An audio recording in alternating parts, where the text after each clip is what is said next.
those where you can get going pretty decently. Got up to about 10 or 12. Yeah, I know. Kathy, what's going on up front today? Actually, what we're doing, and we've actually have a couple of new volunteers. And so one of the fathers is filling that out. And so we're doing that. We also had a membership. One of our regular customers, I should call them guests, train guests, they came quite frequently. So now they've decided that they are going to buy their membership. So we've sold a membership today and had a couple of guests. So we are doing great. All of the monies that we collect is for the operations of our museum to continue to build. So yes, the front desk is really busy, and normally I'm out running around, but Gina is in the back. She's taking care of stuff, and then Janet's over there getting trains ready for our next class. So it's a busy day in the museum. Janet, what are you doing today?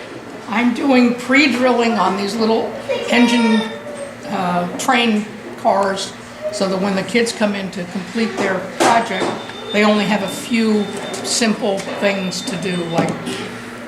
I'm now gone back into the office area of the museum where Gina, who is our treasurer, is getting our membership cards ready for the member that just signed up today. They get our membership, and they will get presented to them before they leave. Right now, as a matter of fact, land in the park. Is that what this project is here, Yeah, Buck? that's what these are. And I could show you over here where they go. To make more sense. Buck is our superintendent of operations at the museum. Buck is also in charge of the G-scale exhibit here. I didn't want a flat park area. So that's going in there. This guy's gonna go in here. I'm gonna get rid of that for a minute. There's gonna be a pond in here. And I don't know what's gonna go on this, but there's benches. I've got a bunch of benches. And I've got a bunch of people. I know I've got a cornhole thing. And I know down there there's gonna be, I've got 4 women with microphones.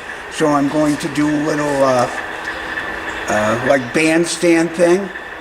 And other than that, I haven't figured out what's going in where the little ice skate. That's what those are. The one to the right is the Puppet Institute, and the left is Englewood Cafe. And if you zoom in, there's people waiting to eat in there. But it needs a lighting from Chris. He's going to come in and do that for me. So, Mr. Shriver, what are we doing today? I just got finished measuring the windows for Union Station so I can 3D print them, cleaning up the table, and then I'm going to add switches into JMRI. It's a full-time job? More than a full-time job, yes. Thank you.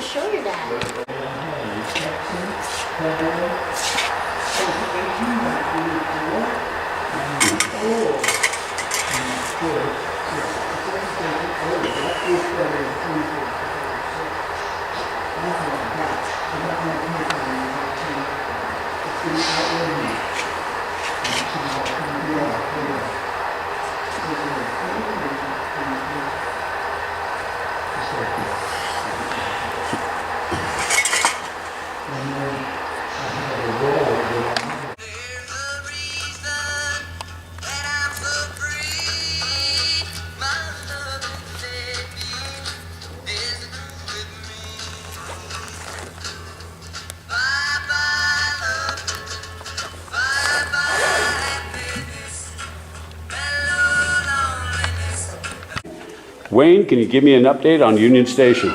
Yeah, we're kind of setting up a mop right now and figuring out where we need to paint the bottom base color. And we picked the bottom base color right up and figure out which pieces we need to paint the base color. The interior ones don't need a base color, just the outside one. And then we're looking about how to make the main Union Station on the backside underneath the passenger station. That's what we want to make that look like, and that's what these are. Just to kind of have an idea about this, because the passenger station comes out here. And, Oh. okay, this is the decorative piece that goes underneath the main roofing area. There's about 250 pieces of there. These are the small columns that's going to go underneath the carport, which is on the west side of the main station on the main floor, where they can pull in vehicles and unload. Wow. And here's the hundreds of windows we have to color and prime. These are the main windows for the main entrance to the area on the front. It comes in on the front side of Union Station. Right, and now all the windows there, as far as we can tell, are dark forest green. So we're going to paint that, all the windows that. Lester, what do you have there? I have the waiting room area that goes over the tracks for Kansas City Union Station. And that is a mock-up of it? Yes, it is.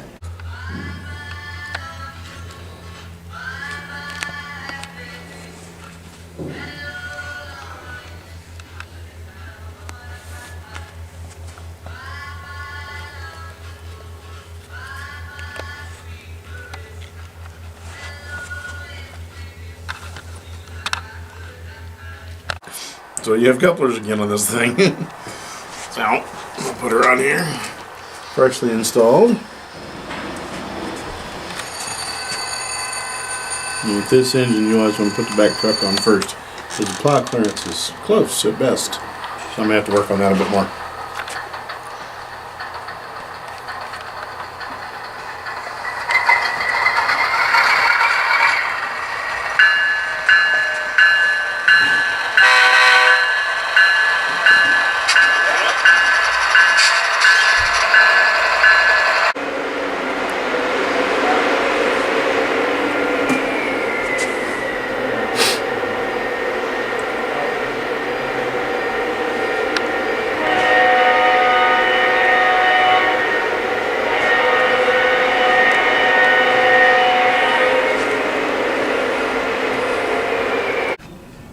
Here's the tug that's going to go in the Mississippi River over in St. Louis. It's being primed. Additional parts are going to be put on it, and then it'll get painted.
Go ahead and get that in place. Whoa, Fold it over. I accidentally bent it. It's okay. They've been in real life, in the real world too. I forgot where the hole was. That's okay, I'll put it for you. It's being a little stubborn anyway.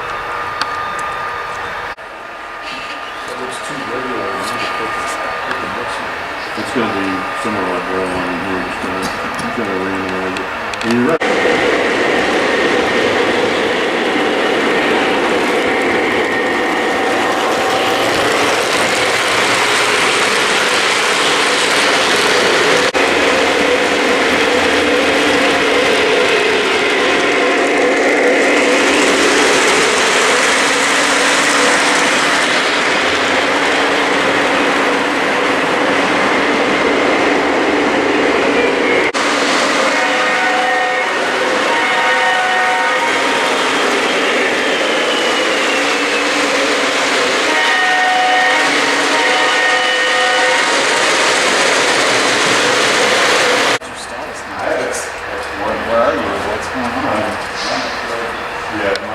So Lester has brought the waiting area out that's been added to the mock-up of Union Station.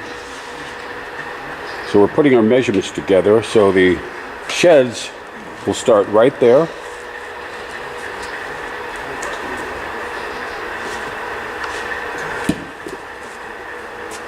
Continue down here.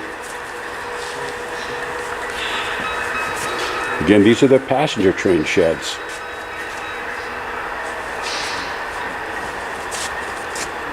And then to go right to this point right here.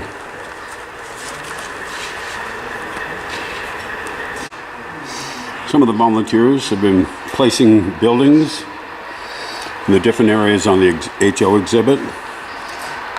This is going to be Sedalia. Again, these buildings are just kind of being placed to give us an idea of what we want it to look like.